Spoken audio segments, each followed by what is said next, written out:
الحمد لله والصلاة والسلام على عباده الذين اصطفى وبعد. الآن حسب الساعة حسب العادة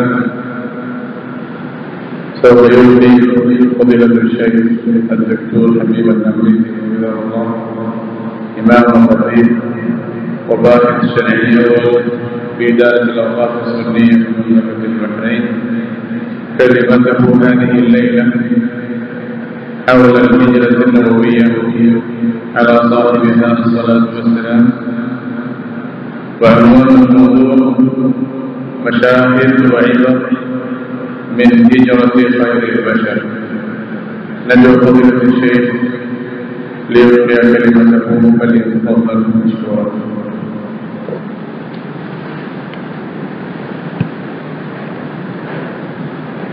بسم الله الرحمن الرحيم، والصلاة والسلام على أشرف الأنبياء والمرسلين نبينا محمد وعلى آله وصحبه ومن سار على نهجه واقتفى أثره إلى يوم الدين. أما بعد، فإن في سيرة نبينا صلى الله عليه وسلم وفي أخبار أصحابه الكرام من الآيات العظيمة والعبر والدروس التي تستفيد منها البشرية. وإن من أعظم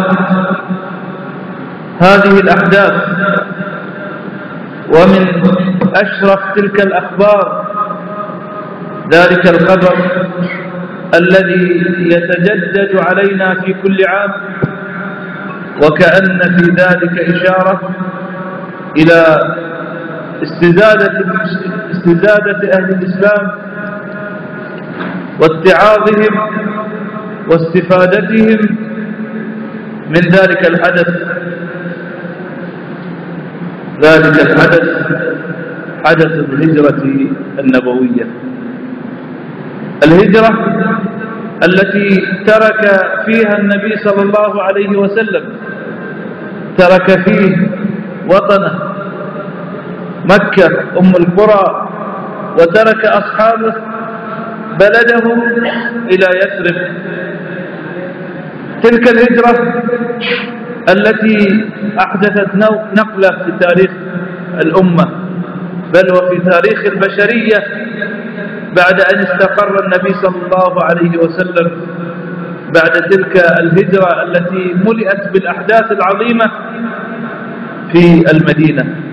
ونحن أيها الإخوة نقف معكم في هذه الليلة التي نسأل الله عز وجل أن يبارك فيها فيما نقول.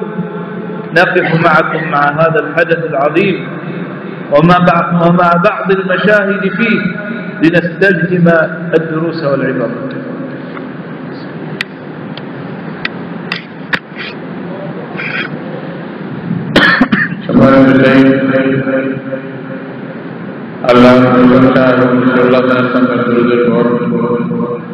আমাদেরকে বললেন যে রাসূল করিম সাল্লাল্লাহু আলাইহি ওয়াসাল্লামের সিরাতের মধ্যে এবং ওনার সাহাবীদের জীবনের মধ্যে আমাদের জন্য অনেক শিক্ষা রয়ে গেছে, আমাদের জন্য অনেক নতুন উপদেশ রয়ে গেছে, যারা আমরা ওই উপদেশগুলো ওই শিক্ষাগুলো নিয়ে আমাদের জীবনকে সামনে নেওয়া দরকার। এবং এই সমস্ত যে ঘটনাগুলো আছে রাসূলুল্লাহ সিরাতের মধ্যে, জীবনীর মধ্যে, সেই ঘটনাগুলির মধ্যে সবচেয়ে বড় একটি ঘটনা যেটা ইতিহাসকে পাল্টিয়ে দিয়েছে, মানব ইতিহাসে যার কোনো নজির পাওয়া যায় না, এটাকে বলা হয় হিজরত। রাসূলুল্লাহ সাল্লাল্লাহু আলাইহি ওয়াসাল্লামের হিজরত। এই হিজরত বিষয়টা এমন যে আল্লাহ রাসূল মক্কা শরীফ, যেটা সারা বিশ্বের সমস্ত শহরের মূল উম্মুল কুরআন যাকে বলা হয়, ওইরকম একটি জায়গাকে, প্রিয় জায়গাকে ছেড়ে আল্লাহ রাসূল অন্য জায়গায় চলে গিয়েছিলেন। এরকম একটি ঘটনা হয়েছে, ওনার সাহাবীরাও পর্যন্ত মক্কা ছেড়ে দিয়েছিলেন। কি কারণ ছিল, কেন গিয়েছিলেন, এই লম্বা ইতিহাসের মধ্যে, এই ঘটনার মধ্যে আমাদের জন্য কি কি শিক্ষা রয়েছে, কি কি উপদেশ রয়েছে এবং কি কি দৃশ্য আমরা দেখতে পাই, এই বিষয়গুলো নিয়ে আজকের রাত্রে আপনাদের সাথে কিছু কথা হবে, আপনাদের সাথে কিছু শেয়ার করা হবে। আল্লাহর কাছে আশা করি, আল্লাহর কাছে প্রশ্ন রাখি, আল্লাহর কাছে আমি চাই যে আল্লাহ যেন আমাদেরকে গ্রহণযোগ্য বান্দাদের অন্তর্ভুক্ত করেন এবং এই সিরাত থেকে যারা উপদেশ গ্রহণ করে, যারা শিক্ষা গ্রহণ করে, আল্লাহ যেন আমাদেরকে তাদের অন্তর্ভুক্ত করেন এবং আজকের দার্স যেন আমাদের উপকারে আসে, এই জন্য আল্লাহর কাছে আমি প্রার্থনা করছি। النبي صلى الله عليه وسلم بعد أن أوحى إليه ربه سبحانه وتعالى وأمره بالدعوة إلى الله، ظل في مكة يدعو الناس إلى طرق الهداية وتجنب سبل الردى، يدعوهم إلى توحيد الله عز وجل وإلى إفراده بالعبادة. فماذا يلاقي منهم؟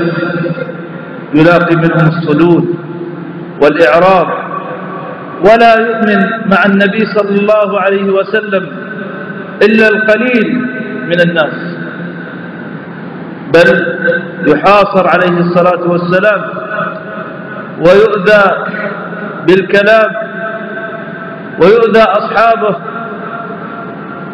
فلا ييأس نبينا صلى الله عليه وسلم، يخرج إلى الطائف، تلك البلدة القريبة من مكة، لعله يجد فيها من يؤيده صلى الله عليه وسلم، فما كان من أهلها إلا الكفر به وتحريش الصبيان ورمي الحجارة عليه حتى أدمي صلى الله عليه وسلم. لكنه عليه الصلاة والسلام لم ييأس في الدعوة، رجع إلى مكة وأخذ يعرض نفسه على الناس ويدعوهم إلى الله، ويقول عليه الصلاة والسلام: ألا رجل يحملني إلى قومه فإن قريشا قد منعوني أن أبلغ كلام ربي. وقريش يقولون عن النبي صلى الله عليه وسلم بأنه شاعر، بأنه مجنون، بأنه كذاب، والنبي صلى الله عليه وسلم يدعو إلى أن يشرح الله عز وجل صدور قوم من أهل يثرب فيؤمنوا به وتلين قلوبهم، فتكون بيعة العقبة الأولى ثم الثانية، ثم يبعث النبي صلى الله عليه وسلم صهيب الرومي إلى المدينة ليعلم الناس الإسلام، فيكون أول سفير في الإسلام، ولا يبقى بيت في المدينة إلا ودخله الإسلام، فتكون تلك الأرض بداية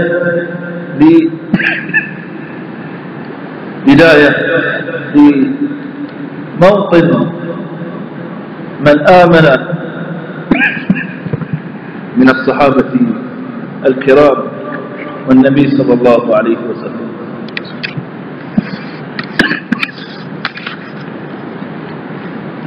সম্মানিত সাহেব বললেন, রাসূল করিম সাল্লাল্লাহু আলাইহি ওয়াসাল্লামকে আল্লাহ রাব্বুল আলামিন যখন নবুয়ত প্রদান করার পরে দাওয়াতের আদেশ দিলেন এবং মানুষকে আল্লাহর দ্বীনের প্রতি, আল্লাহর ওয়াহদানিয়তের প্রতি, আল্লাহর একত্ববাদের প্রতি ডাকতে বললেন, তখন রাসূলুল্লাহ সাল্লাল্লাহু আলাইহি ওয়াসাল্লাম আল্লাহর আদেশ মানতে গিয়ে তাদেরকে দাওয়াত দেওয়া শুরু করলেন।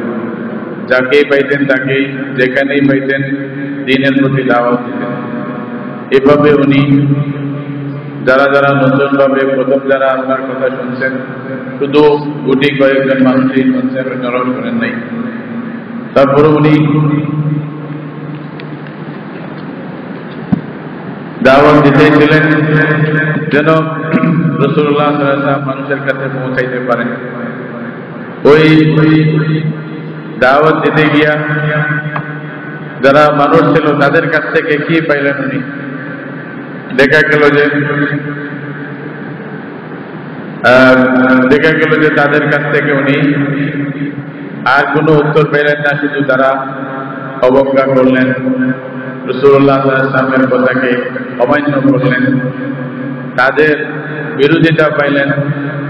যারা আগে আলামিনা সাদিক বলত তারা রাসূলুল্লাহ সাল্লাল্লাহু আলাইহি ওয়াসাল্লামের শত্রু হয়ে গেলেন। ওদের মানে জীবনে ওদের সামনেই রাসূলুল্লাহ সাল্লাল্লাহু আলাইহি ওয়াসাল্লামের জীবন চলতেছিল। এক একটা করে বছর জীবনের বছর গেছে, ওরা কোনো দোষ পায়নি। যখন দাওয়াত শুরু করছে তখন তারা সব বিরুদ্ধে হয়ে গেল। রাসূলুল্লাহ সাল্লাল্লাহু আলাইহি ওয়াসাল্লাম অনেক চেষ্টার পরে কিছু সাহাবী যারা ঈমান আনছে তাদেরকে নিয়ে আবার কাজ শুরু করছেন এবং সাহাবীরাও গালি শুনতে শুরু করলো। সাহাবীদেরকেও গালি দিলেন এবং তাদেরকে মারধরও করলেন অনেক সময়। এরপরও আল্লাহ রাসূল নারাজ হননি।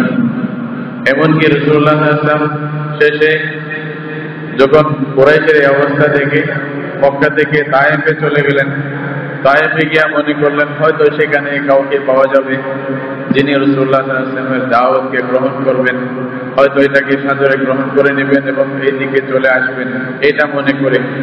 কিন্তু সেখানে গিয়া কি হলো? সেখানে গিয়া দেখা গেল তায়েফবাসীরা আল্লাহ রাসূলকে দাও গালি দিল, বাচ্চাদেরকে লিলিয়ে দিল ওখান থেকে। রাসূলুল্লাহ সাল্লাল্লাহু আলাইহি ওয়াসাল্লামকে পাথর মারা হলো এবং রাসূলুল্লাহ সাল্লাল্লাহু আলাইহি ওয়াসাল্লামের শরীর রক্তাক্ত হয়ে গেল। শেষ পর্যন্ত তাও নারাজ হননি। আবার আসার পরে মক্কায় যখন ফিরে আসলেন তখন রাসূলুল্লাহ সাল্লাল্লাহু আলাইহি ওয়াসাল্লাম বললেন যে এমন কি একটা লোক আমি পাবো না যে ব্যক্তি আমার কথা শুনবে? কুরাইশ তো আমাকে কথা বলতেই মানা করতেছে। তখন হযরত মৌসুম ছিল, মদিনা শরীফ থেকে কিছু লোকেরা এসেছিলেন। ওদের মধ্য থেকে কিছু লোকেরা যাদের অন্তরকে আল্লাহ দ্বীনের জন্য খুলে দিয়েছিলেন তারা রাসূলুল্লাহ সাল্লাল্লাহু আলাইহি ওয়াসাল্লামের হাতে বায়াত হলেন। প্রথম বায়াত হলো, দ্বিতীয় বায়াত হলো। এভাবে ওরা আবার মদিনা শরীফে গিয়ে দ্বীনের প্রচার শুরু করলেন। রাসূলুল্লাহ সাল্লাল্লাহু আলাইহি ওয়াসাল্লাম দ্বিতীয় বায়াতের পরে হযরত মুসআব ইবনে উমাইর রাদিয়াল্লাহু তাআলা আনহু উনাকে দায়ী হিসাবে উনাকে পাঠিয়ে দিলেন। পাঠিয়ে দেওয়ার পরে উনি এমনভাবে দাওয়াত দিলেন, মক্কার ঘরে ঘরে দ্বীনের দাওয়াত পৌঁছে গেল। এমন কোনো ঘর বেঁচে ছিল না যে ঘরে ইসলামের আওয়াজ পৌঁছেনি। তারপরে এইভাবে রাসূলুল্লাহ সাল্লাল্লাহু আলাইহি ওয়াসাল্লাম দ্বীনের দাওয়াতের কাজ করতে লাগলেন। রাসূলুল্লাহ সাল্লাল্লাহু আলাইহি ওয়াসাল্লাম নৈরাশ হলেন না, যতই কওম বিরোধিতা করুক না কেন, কিন্তু রাসূলুল্লাহ সাল্লাল্লাহু আলাইহি ওয়াসাল্লাম নিজের কাজে লাগিয়েছিলেন। এইখানে নিজে করতেছিলেন, ওইখানে মুসআব ইবনে উমাইর রাদিয়াল্লাহু তাআলা আনহুকে পাঠাইলেন। ومع هذه البداية وهذا الاستقرار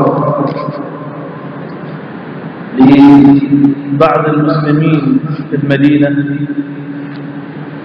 يأذن النبي صلى الله عليه وسلم لأصحابه بالهجرة إليها، فقد ضربوا أروع الأمثلة في ترك الأوطان والبلاد استجابة لدعوة النبي صلى الله عليه وسلم.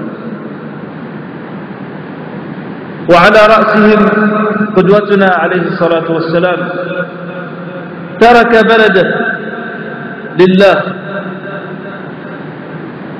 ومفارقة الوطن والبلد من أصعب الأمور على النفس، ولولا ما يشعر به الإنسان من ضيق وعسر ومشقة إما في دينه وإما في دنياه لما ترك وطنه. والنبي صلى الله عليه وسلم يحب مكة لأنها أم القرى ولأنها بلده. وكما تعلمون لما أوحي إلى النبي صلى الله عليه وسلم وذهب إلى ورقة بن نوفل فقال له ورقة: ليتني كنت فيه جدعا إذ يخرجك قومك. ذكر ورقة أمور كثيرة للنبي صلى الله عليه وسلم، لكن لما قال له ورقة قال للنبي إذ يخرجك قوم، قال النبي صلى الله عليه وسلم أهو مخرجيهم؟ استغرب، فقال ورقة لم يأتي أحد بمثل ما جئت به إلا أوذي، كما قال الله سبحانه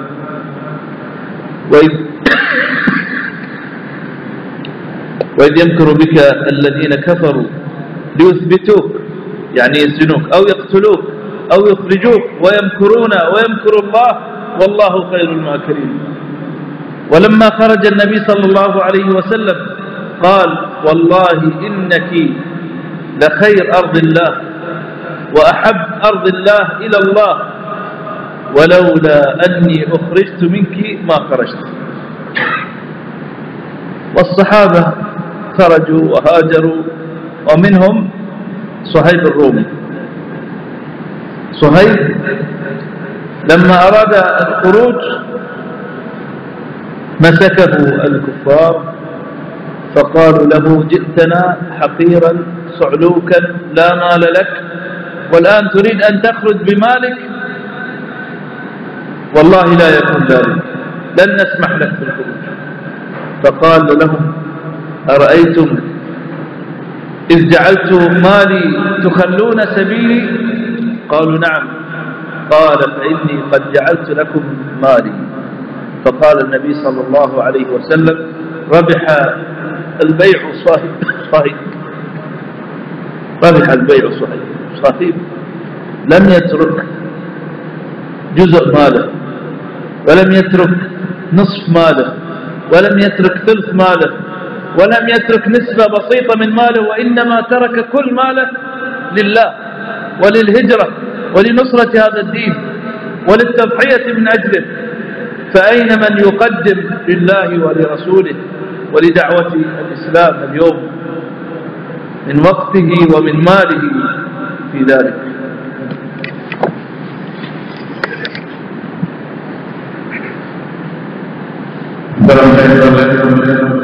এই যে শুরু হলো হিজরতের, কিছু কিছু সাহাবীরা চাইতে শুরু করলেন। তখন রাসূলুল্লাহ সাল্লাল্লাহু আলাইহি ওয়াসাল্লাম নিজের সাথীদেরকে তাদেরকে শুধু এই কারণেই কষ্ট দেওয়া হচ্ছিল যে তারা লা ইলাহা ইল্লাল্লাহকে স্বীকার করত, আল্লাহর তাওহীদকে স্বীকার করেছিলেন, মুসলমান হয়েছিলেন, বিধায় তাদেরকে কষ্ট দেওয়া হচ্ছিল মক্কা শরীফে। তখন আল্লাহর আদেশে রাসূলুল্লাহ সাল্লাল্লাহু আলাইহি ওয়াসাল্লাম তাদেরকে হিজরত করার, মক্কা ছেড়ে দেওয়ার অনুমতি দিলেন। এই অনুমতি পেয়ে রাসূলুল্লাহ সাল্লাল্লাহু আলাইহি ওয়াসাল্লামের সাহাবীগণ পৃথিবীর মধ্যে এমন এক দৃষ্টান্ত প্রতিষ্ঠা করলেন যেটার কোনো নজির নেই। মানুষ নিজের দেশকে, নিজের মাটিকে ছেড়ে দেয়া এটা সহজ ব্যাপার নয়, এটা খুব কঠিন ব্যাপার। এমনকি সব কিছুকে ত্যাগ করে যেতে হবে। যখন যাচ্ছে তারা আবার যে ফিরে আসবে সে আশা নিয়ে যাচ্ছে না। যা ছিল সহায় সম্পদ, যা ছিল আত্মীয় স্বজন এবং মানে স্ত্রী সন্তান যারাই ছিল সবাইকে ছেড়ে হয়তো শেষবারের মতো বিদায় দিয়ে চলে যেতে হচ্ছে। তো এই জিনিসটা অত সহজ নয়। সাহাবায়ে কেরামদের মধ্যে সবাই একে একে করে এই কাজ করেছেন, এই দৃষ্টান্ত প্রতিষ্ঠা করে দেখিয়েছেন। পৃথিবীর ইতিহাসে এরকম হয়তো দৃষ্টান্ত নেই। এদের মধ্যে সর্বপ্রথম সর্ব উত্তম কাজ যিনি করেছিলেন মুহাম্মদ রাসূলুল্লাহ সাল্লাল্লাহু আলাইহি ওয়াসাল্লাম। আমাদের রাসূল সাল্লাল্লাহু আলাইহি ওয়াসাল্লাম নিজেও হিজরত করে চলে গেলেন এবং রাসূলুল্লাহ সাল্লাল্লাহু আলাইহি ওয়াসাল্লাম মক্কা শরীফকে অনেক ভালোবাসতেন, তারপরেও নিজের মন না চাইতেই মক্কাকে ছেড়ে দিতে হলো।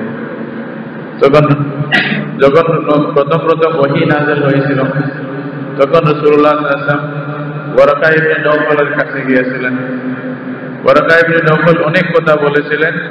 সেই কথার মধ্য দিয়ে উনি কথার প্রসঙ্গে বলতেছিলেন যে যদি আমি সেই সময় বেঁচে থাকতাম যখন আপনার কওম আপনাকে মক্কা শরীফ থেকে বের করে দেবে, আপনার ঘর থেকে, আপনার সমাজ থেকে, দেশ থেকে বের করে দেবে, তখন যদি আমি জীবিত থাকতাম তাহলে আমি আপনার সহযোগিতা করতাম, আপনার সাহায্য করতাম যেমনি পারি। এটা শোনার সাথে সাথে রাসূলুল্লাহ সাল্লাল্লাহু আলাইহি ওয়াসাল্লাম অবাক হয়ে গেলেন, আশ্চর্যান্বিত হয়ে গেলেন। বললেন যে আওয়া মুখরিজিয়াহুম, ওরা কি আমাকেই বের করে দেবে? এই মানে মদিনা মক্কা থেকে, আমার দেশ থেকে আমাকে বের করে দেবেন? এটা শোনার পরে তখন বরাকা বললেন যে আপনি যেই মেসেজ নিয়ে এসেছেন, যেই রিসালা নিয়ে এসেছেন, এইটা যারাই আপনার পূর্বে নিয়ে এসেছিলেন সবাইকেই বের করে দেওয়া হয়েছিল, সবাইকে নিজের দেশ ত্যাগ করতে হয়েছে, আপনাকেও আপনার দেশ ত্যাগ করতে হবে। এটা শোনার পরে রাসূলুল্লাহ সাল্লাল্লাহু আলাইহি ওয়াসাল্লাম নিজেই কিছুটা আশ করতে পারছিলেন যে এই মুসিবত আসবে হয়তো। যখন মক্কা শরীফ থেকে যেতে হচ্ছে, আল্লাহ রাব্বুল আলামিনের পক্ষ থেকে অনুমতি আসলো, তখন রাসূলুল্লাহ সাল্লাল্লাহু আলাইহি ওয়াসাল্লাম বললেন যে আল্লাহর কসম করে বলছি মক্কা, তুমি আমার কাছে পৃথিবীর মানে যত জমিনের টুকরা আছে সব টুকরা থেকে তুমি আমার কাছে বেশি প্রিয়, তারপরেও আমি তোমাকে ছেড়ে দিতে হচ্ছে। আল্লাহ রাব্বুল আলামিনের আদেশ না হলে হয়তো আমি তোমাকে ছেড়ে যাইতাম না। রাসূলুল্লাহ সাল্লাল্লাহু আলাইহি ওয়াসাল্লাম এভাবে বলছেন মক্কা শরীফকে। এরপরে রাসূলুল্লাহ সাল্লাল্লাহু আলাইহি ওয়াসাল্লামের অনুসরণ করতে গিয়ে সাহাবায়ে কেরামরা অনেকেই হিজরত করছেন, অনেকে সবকিছু ত্যাগ করে দ্বীনের জন্য। এটা যারা সাহাবায়ে কেরামদের মধ্যে যারা হিজরত করছিলেন তাদের মধ্যে একজনের একটি ঘটনা শাইখ আমাদেরকে বললেন যে হযরত সুহাইব রুমি রাদিয়াল্লাহু তাআলা আনহু, উনি মক্কা শরীফে এতই যে বিলাসিতার সাথে থাকতেন ইসলামের আগে, উনার বেশ কিছু কাপড় একটার থেকে একটা থাকতো, ধনী ছিলেন, অনেক পয়সা ছিল ওনার, কিন্তু অনেক বড় মানে লোক হয়ে গেছিলেন, অনেক সম্পদ নিয়ে। উনি যখন মুসলমান হলেন, হিজরত করবেন, সবকিছু নিয়ে যাইতে চাইলেন। কাফেররা ওনাকে বাধা দিল, বলছে যে আপনি আমাদের কাছে গরিব হিসাবে এসেছিলেন, মক্কায় আসে অনেক টাকা পয়সা অর্জন করছেন, বড় লোক হয়ে গেছেন, আর আপনি সব পয়সা নিয়ে এখান থেকে চলে যাবেন, এটা হয় না, এটা আপনাকে করতে দেওয়া যাবে না। তখন উনি বললেন যে তাহলে কি করতে হবে? তো ওনারা বললেন যে আপনি যদি আপনার পয়সা এখানে রেখে যেতে চান, আমরা সুযোগ দিব, আপনার পয়সা আমাদেরকে দিয়ে দেন, তাহলে আপনি যাইতে পারেন। উনি বললেন যে ঠিক আছে, এই মানে ব্যবসা আমি মঞ্জুর করলাম, মানে তোমরা আমার যা নেওয়ার আছে নিয়ে নাও, আমি চলে যাই, সম্পদ যা আছে এখানে রেখে যাবো। তখন শাইখ বললেন যে হযরত সুহাইব রুমি রাদিয়াল্লাহু তাআলা আনহু নিজের সম্পদের সবটুকু, একটি অংশ রাখেন নাই, সবটুকুই মক্কাবাসীদেরকে দিয়ে উনি আল্লাহর দ্বীনের জন্য সবকিছু ত্যাগ করে চলে গেছেন। দ্বীনের জন্য যদি এত বড় ত্যাগ করতে পারে, একটি অংশ নেন নাই নিজের সম্পদ থেকে, সব ছেড়ে দিয়েছেন, সব কুরবান করে দিয়েছেন দ্বীনের জন্য। হিজরত যেটাকে বলা হচ্ছে, ছেড়ে দেওয়া আল্লাহর দ্বীনের জন্য। এরকম আমরা কারা আছি যারা এরকম একটি দৃষ্টান্ত প্রতিষ্ঠা করতে পারবো? আল্লাহর দ্বীনের জন্য আমরা সবকিছু থেকে নিজেকে মানে আলাদা করে সবকিছু ছেড়ে আল্লাহর দ্বীনের প্রতি আসতে পারবো। এই শিক্ষা আমাদের এখান থেকে হযরত সুহাইব রুমি রাদিয়াল্লাহু তাআলা আনহুর জীবনী থেকে আমাদের নিতে হবে। من دروس الهجرة النبوية اختيار الصاحب، فإن نبينا صلى الله عليه وسلم اختار أبا بكر رضي الله عنه. وأبو بكر قال بعض أهل التفسير أن فيه أنزل قول الله عز وجل والذي جاء بالصدق وصدق به، فهو الصديق رضي الله عنه وأرضاه. ولما أراد أن يهاجر كما هاجر من هاجر قال له النبي صلى الله عليه وسلم على رسلك أرجو أن يؤذن لي. ثم أخبره النبي صلى الله عليه وسلم بالهجرة وأنه سيصاحبه فيها، فبكى رضي الله عنه فرحا بأنه سيكون رفيق النبي صلى الله عليه وسلم في خير رحلة. قالت عائشة ما ظننت وما شعرت أن رجل يبكي من الفرح حتى رأيت أبا بكر يبكي يومئذ، طفح السرور علي حتى أنه من فرط ما سرني أبكاني.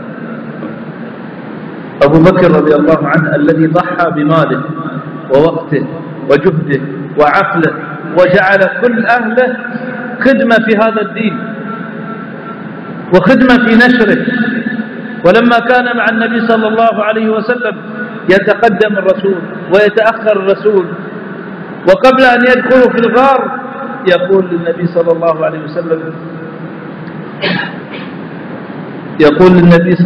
عليه وسلم مكانك يا رسول الله حتى استبرئ الغار.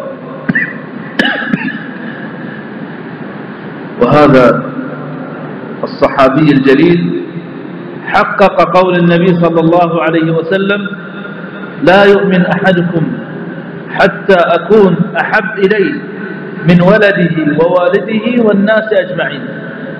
لا يؤمن أحدنا حتى يقدم محبة النبي صلى الله عليه وسلم حتى على نفسه.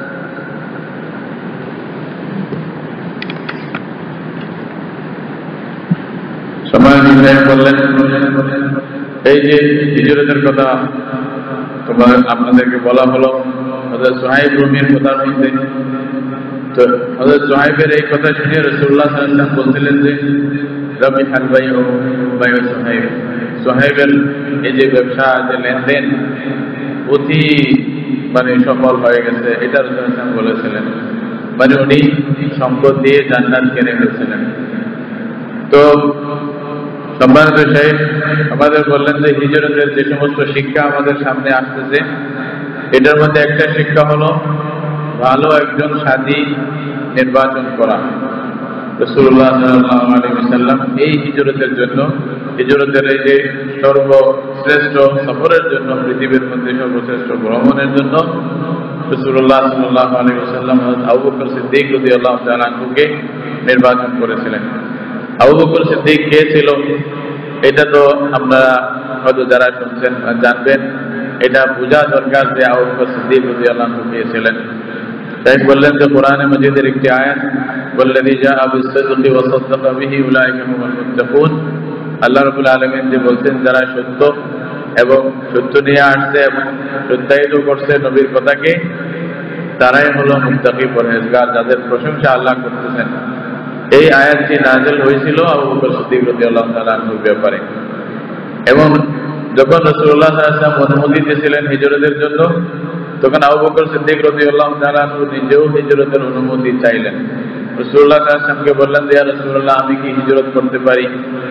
তখন রাসূলুল্লাহ সাল্লাল্লাহু আলাইহি ওয়াসাল্লাম বললেন যে, আলা রিসলিক, তুমি একটু অপেক্ষা করো, হয়তো আমাকে অনুমতি দেওয়া হবে, তারপরে একসাথে যাব। এটাই উদ্দেশ্য হয়। এটা বলে আবু বকর সিদ্দিক রাদিয়াল্লাহু অপেক্ষায় ছিলেন যে কখন অনুমতি হচ্ছে। ওইদিকে উনি হিজরতের জন্য, সফরের জন্য সব তৈরি করে রেখেছিলেন। তারপরে যখন অনুমতি পাইলেন, রাসূলুল্লাহ সাল্লাল্লাহু আলাইহি ওয়াসাল্লাম বললেন যে, আবু বকর, আমাকে হিজরতের অনুমতি দেওয়া হয়েছে, তুমি রেডি থাকো, আমি আসতেছি। এটা শুনে এমন খুশি হলেন, খুশিতে কান্না করা শুরু করলেন। হযরত আয়েশা রাদিয়াল্লাহু তাআলা আনহা বলতেছেন, আমি খুশিতে কান্না করতে খুব কম মানুষকে দেখছি। আবু বকর সিদ্দিক রাদিয়াল্লাহু তাআলা আনহু এই হিজরত রাসূলুল্লাহ সাল্লাল্লাহু আলাইহি ওয়াসাল্লামের সাথী হবেন, এই খুশিতে উনি কান্না করতেছিলেন। বহরহাল যখন হিজরতের সফর শুরু হলো, আবু বকর সিদ্দিক রাদিয়াল্লাহু তাআলা আনহু রাসূলুল্লাহ সাল্লাল্লাহু আলাইহি ওয়াসাল্লামের সাথে গেলেন। গারে তৌর পর্যন্ত পৌঁছার পরে যখন ওই গুহার ভিতরে কিছু অবস্থান করার জন্য রাসূলুল্লাহ সাল্লাল্লাহু আলাইহি ওয়াসাল্লাম প্রবেশ করতে চাইলেন, আবু বকর সিদ্দিক রাদিয়াল্লাহু আনহু বললেন, ইয়া রাসূলুল্লাহ, একটু অপেক্ষা করেন, আমি আগে গাড়ার অবস্থা দেখি। এখানে কোনো আপনাকে কষ্ট দিবে যে এরকম কোনো জিনিস আছে কিনা, এটা আমি দেখি। এখানে বলছে, দেখেন আবু বকর সিদ্দিক কেমন মানুষ। আল্লাহ রাসূল যেটা বলেছিলেন যে তোমাদের মধ্যে কেউ ততক্ষণ পর্যন্ত ঈমানদার হতে পারবে না যতক্ষণ তার কাছে তার জান, মাল, স্ত্রী, সন্তান, মা বাপ সবার চেয়ে আমার মহব্বত যতক্ষণ বেশি হবে না, ততক্ষণ তোমরা ঈমানদার হতে পারবে না। এই হাদিসটা আমলে পরিণত করে আবু বকর সিদ্দিক রাদিয়াল্লাহু আনহু এটা প্রমাণ করলেন। উনি নিজের চেয়েও যে আল্লাহ রাসূলকে বেশি ভালোবাসেন, এটা এখানে প্রমাণ করলেন। প্রথমেই রাসূলুল্লাহ সাল্লাল্লাহু আলাইহি ওয়াসাল্লামকে গুহায় প্রবেশ করতে দিলেন না, নিজেই প্রথমে প্রবেশ করে পুরা চেক করলেন ঠিক আছে কিনা। এইভাবে আবু বকর সিদ্দিক রাদিয়াল্লাহু তাআলা আনহু রাসূলুল্লাহ সাল্লাল্লাহু আলাইহি ওয়াসাল্লামের সাথে সফর সঙ্গী হয়ে এভাবে সফর শুরু করলেন। من دروس الهجرة العامة للأمة وللأفراد حسن التخطيط في كل أمر من الأمور. النبي صلى الله عليه وسلم وهو رسول الله وهو مؤيد بالمعجزات، إلا أنه لم يشرع في هذه الهجرة إلا وقد أعد لها كل شيء وخطط لها منذ بدايتها إلى نهايتها، فاختار الصاحب واختار التوقيت واختار من يدلهم الطريق، رجل من المشركين لكنه يعرف الطرق، عبد الله بن أريقط، واختار الذي يأتي لهم بالأخبار، عبد الله بن أبي بكر يذهب ويسمع الأخبار في النهار من أهل مكة ثم يأتي في الليل فيخبر النبي صلى الله عليه وسلم، واختار من يأتي لهم بالطعام، واختار من يعمي الطريق حتى لا يتتبع آثار النبي صلى الله عليه وسلم في هذه الهجرة. ولما هاجر عاكس الطريق، فبدل أن يخرج مباشرة من مكة إلى جهة الشمال نزل إلى جهة الجنوب فغار ثور في جنوب مكة، ثم أخذ طريق الساحل وذهب إلى المدينة. وقد يقول قال هذا رسول الله، لو قال أنا سأهاجر وبين الناس الطريق وذهب إلى الطريق وقال أنا متوكل على الله، لكن النبي صلى الله عليه وسلم لم يفهم من التوكل هذا الفهم الذي يفهمه بعض المسلمين. النبي خطط لكل شيء واستفاد من الموارد واستفاد من العقول وسخرها كلها لإنجاح الهجرة، لأنه يريد بقاء هذا الدين وبقاء الدعوة صلى الله وسلم عليه.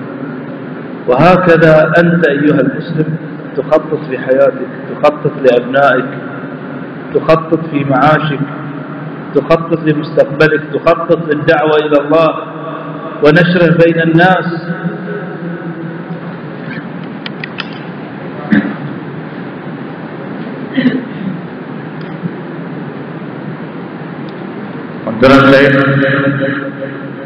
হিজরতের যে শিক্ষা আমাদেরকে নিতে হবে সেই শিক্ষাগুলোর মধ্যে সবার জন্য যেটা জরুরি, আম খাস সাধারণ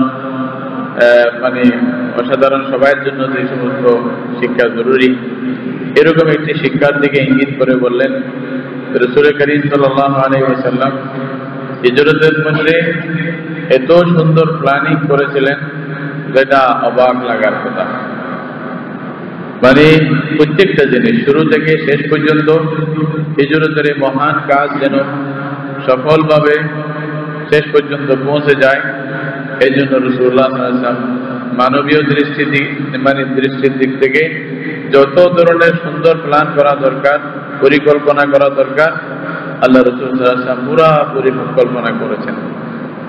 আপনি দেখবেন যে হিজরতের জন্য সাথী নির্ধারণ করা এবং যিনি রাস্তা দেখাই দিবে, আব্দুল্লাহ ইবনে উরাইকত ওই একজন লোক মুশরিকিন থেকে একজন লোককে নির্ধারণ করছেন যেন রাস্তা বলে দেন, এবং একজনকে রাখছেন ওনারা যাওয়ার পরে রাস্তার যে নিশান এগুলো যেন মিটাই দেন।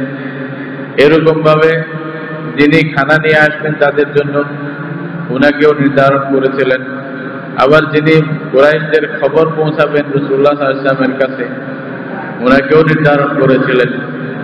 সময় নির্ধারণ করা এবং রাস্তা নির্ধারণ করা, এমনকি বিশেষ সময় যখন রাসূলুল্লাহ সাল্লাল্লাহু আলাইহি ওয়াসাল্লাম যাওয়ার আদেশ হলো, যখন হিজরত করবে মদিনার দিকে, রাসূলুল্লাহ সাল্লাল্লাহু আলাইহি ওয়াসাল্লাম রওনা দিলেন দক্ষিণ দিকে যাওয়া শুরু করলেন, অথচ মদিনা শরীফ মক্কা থেকে উত্তর দিকে, কিন্তু রাসূলুল্লাহ রওনা দিলেন কোন দিকে?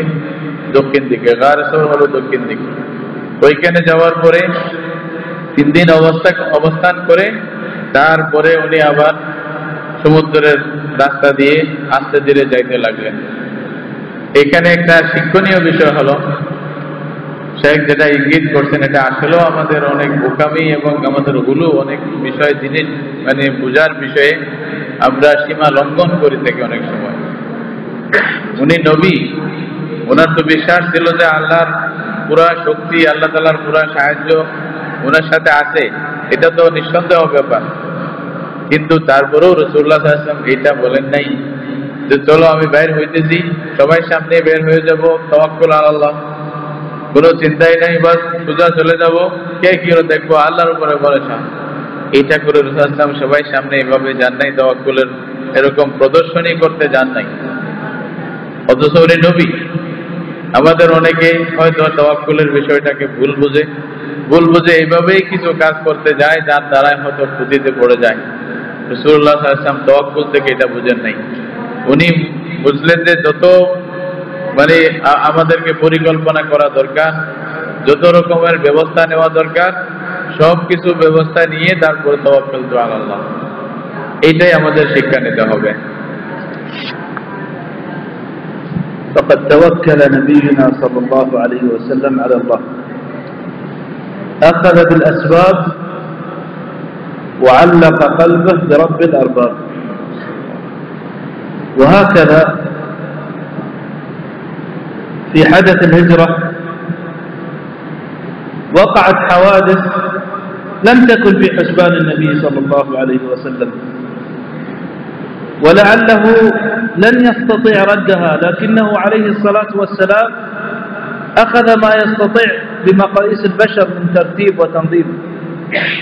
ولما علم المشركون بخروج النبي صلى الله عليه وسلم من بيته كاد أن يجنونه، وكأنهم أعلنوا حالة الطوارئ، وجعلوا الجوائز من يأتي بالنبي صلى الله عليه وسلم وأبو بكر له 100 من الإبل. فأخذ الناس انتشروا حول مكة ليبحثوا عن النبي صلى الله عليه وسلم طمعا في الجائزة، ورغبة منهم في منع النبي صلى الله عليه وسلم من هذه الهجرة، لأنهم يعلمون أن النبي صلى الله عليه وسلم لو آمن به وذهب الناس ومن معه إلى المدينة لاجتمع الناس حوله واستقرت الدولة، وقد يرجع ذلك عليهم في يوم من الأيام. فماذا كان لما دخلوا الغار وهم 3 أيام في الغار؟ يأتي المشركون على شفا الغار، يقول أبو بكر رضي الله عنه لو نظر أحدهم إلى قدميه لرآنا. فقال النبي صلى الله عليه وسلم ما ظنك باثنين، ما ظنك يا أبو بكر باثنين الله ثالثهما، ما ظنك باثنين الله ثالثهما إلا تنصروه فقد نصره الله إذ أخرجه الذين كفروا ثاني اثنين إذ هما في الغار إذ يقول لصاحبه لا تحزن إن الله معنا. فهذه المعجزة الأولى بعد الاتخاذ الأسباب. ثم لما تتبعه سراقة بن مالك، وكان سراقة سريع يعرف تتبع الطرق وذكي وفطن، لما اقترب من النبي صلى الله عليه وسلم ساقت قدم فرسه في الأرض، دخلت القدم في الأرض، فعلم أن هذا نبي، ثم طلب الأمان من نبي الله صلى الله عليه وسلم، فأمنه النبي صلى الله عليه وسلم.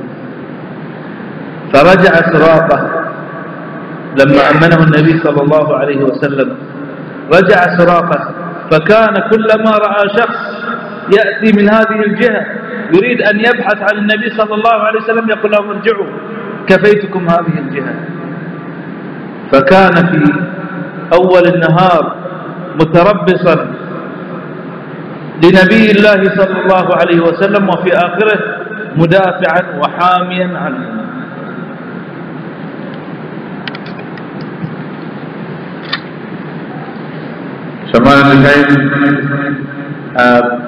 হিজরত রাসূল সাল্লাল্লাহু আলাইহি ওয়াসাল্লামের ব্যাপারে রাসূলুল্লাহ সাল্লাল্লাহু আলাইহি ওয়াসাল্লামের তাওয়াক্কুলের বিষয় বলতে গিয়ে বললেন যে আল্লাহ রাসূল দুনিয়ার যেগুলা আসবাব গ্রহণ করা দরকার দুনিয়া হিসেবে, এটা গ্রহণ করছেন, কিন্তু অন্তর রব্বুল আসবাবের দিকে অন্তর লাগা ছিল, এজন্য ওইটার মধ্যে কোনো সমস্যা হয় নাই।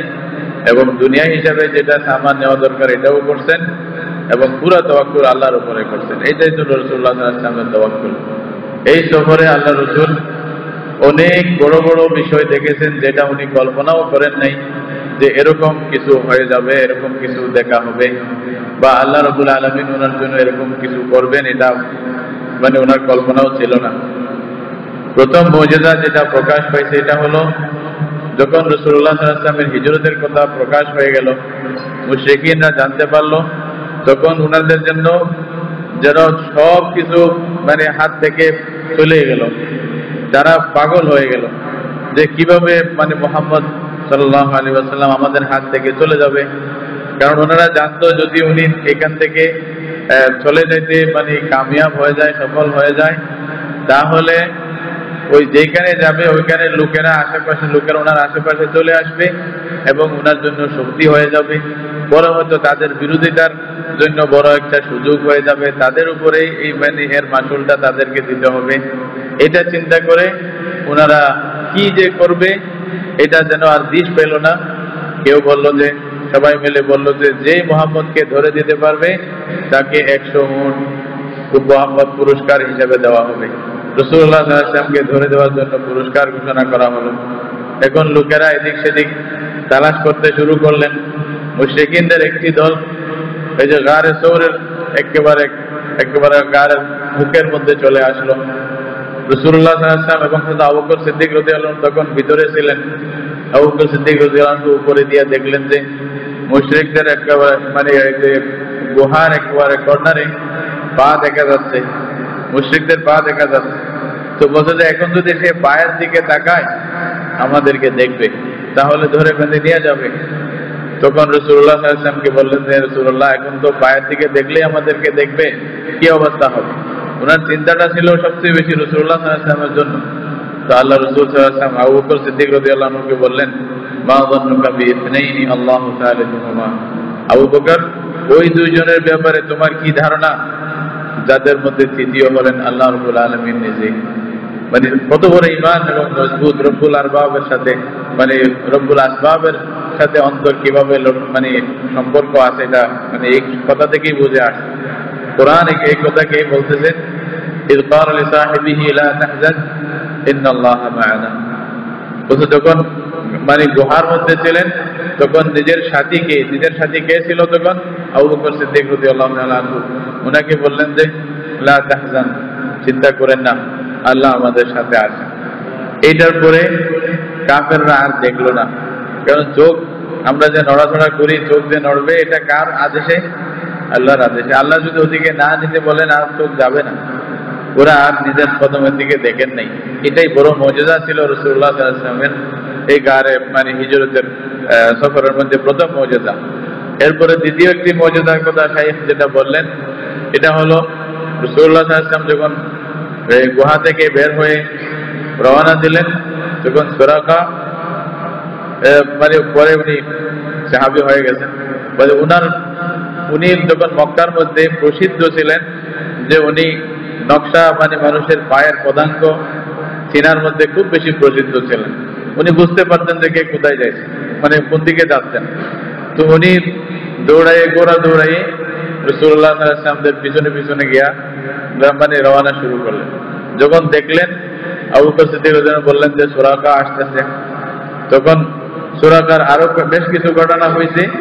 তারপরে যখন সুরাকার অবস্থা কাহিল, রাসূলুল্লাহ সাল্লাল্লাহু আলাইহি ওয়াসাল্লামকে ধরতে যাচ্ছে, এটা দেখে তখন উনি রাসূলুল্লাহ সাল্লাল্লাহু আলাইহি ওয়াসাল্লামের কাছে নিরাপত্তা মানে বিধান চাইলেন যে আমাকে নিরাপত্তা দান করেন, আমাকে নিরাপত্তার একটি পত্র লিখে দেন। তখন রাসূলুল্লাহ সাল্লাল্লাহু আলাইহি ওয়াসাল্লাম ওনাকে নিরাপত্তা দিলেন, বলছে যাও, তোমার জন্য আর সমস্যা হবে না, তুমি চলে যাও। তখন কি হলো, উনি ফিরে আসতেছেন।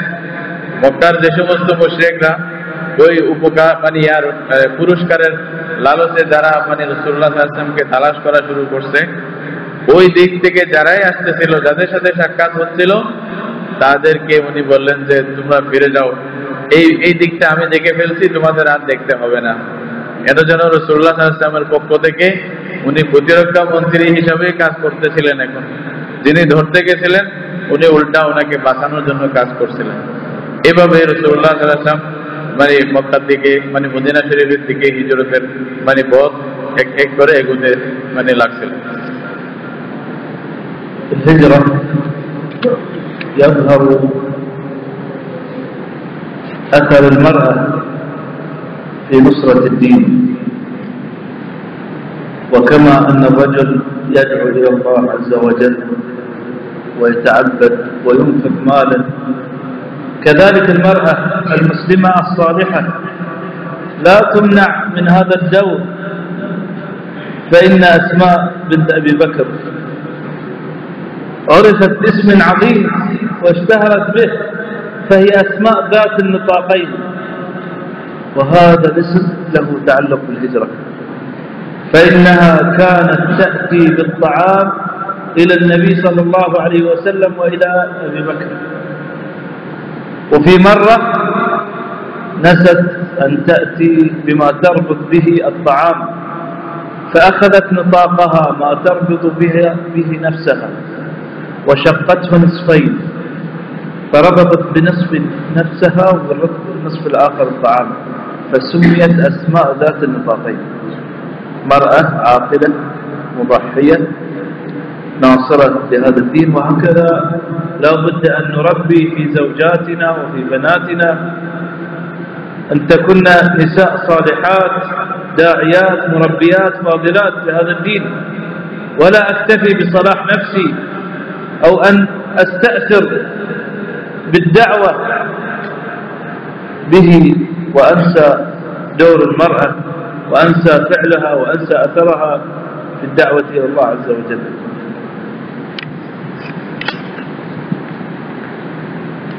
শায়েখ হিজরতের বিষয়ে মহিলাদেরকেও একেবারে দৃষ্টির অগোচরে রাখা যাবে না এই কথা বলতে গিয়া উনি বললেন যে হিজরতের মধ্যে বা যে কোনো ইবাদতের মধ্যে পুরুষরা যেরকম দ্বীনের সহযোগিতার জন্য সাহায্যের জন্য অংশগ্রহণ করেছে সেরকম মহিলারাও পিছিয়ে নাই।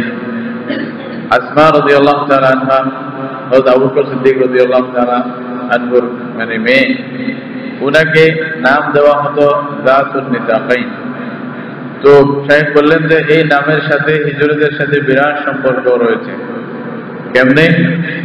হযরত আসমা রাদিয়াল্লাহু তাআলা আনহা রাসূলুল্লাহ সাল্লাল্লাহু আলাইহি ওয়াসাল্লামের জন্য খানা নিয়ে আসতেন।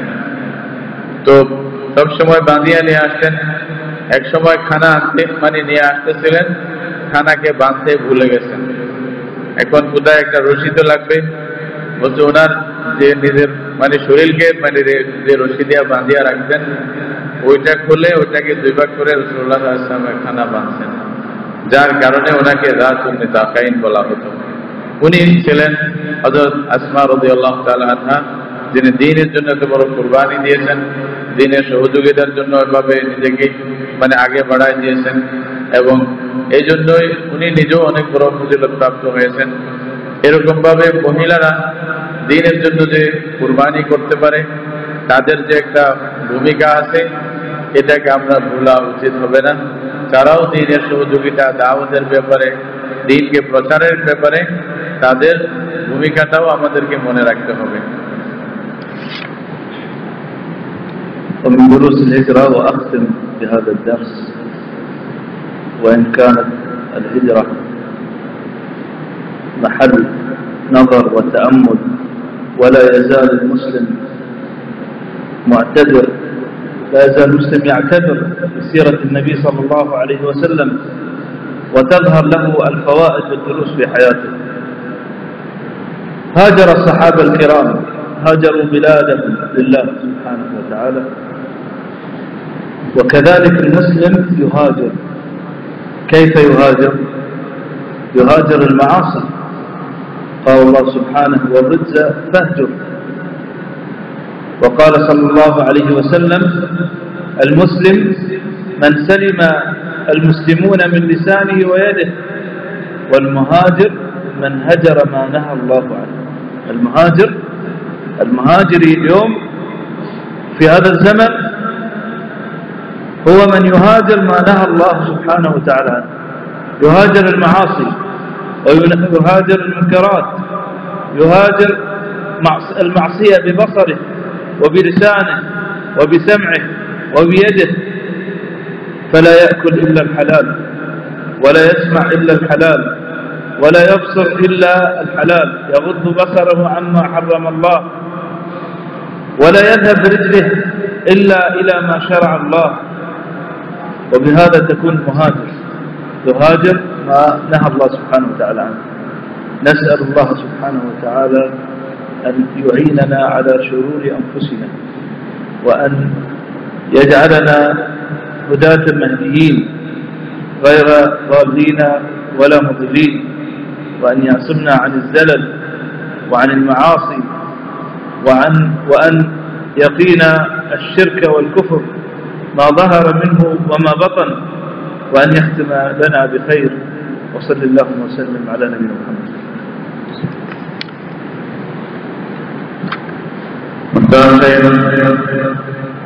এই হিজরতের শিক্ষার যে দর্শ, এই দর্শকে শেষ করতেছেন, শেষ একটা শিক্ষা দিয়ে যে হিজরত থেকে আমরা আরেকটা শিক্ষা নেওয়া দরকার, যে রাসূলুল্লাহ সাল্লাল্লাহু আলাইহি ওয়াসাল্লামের হিজরত এটা মুসলমানদের জন্য সব সময় এখান থেকে শিক্ষা নেওয়ার একটি বড় বিষয় হয়ে থাকবে।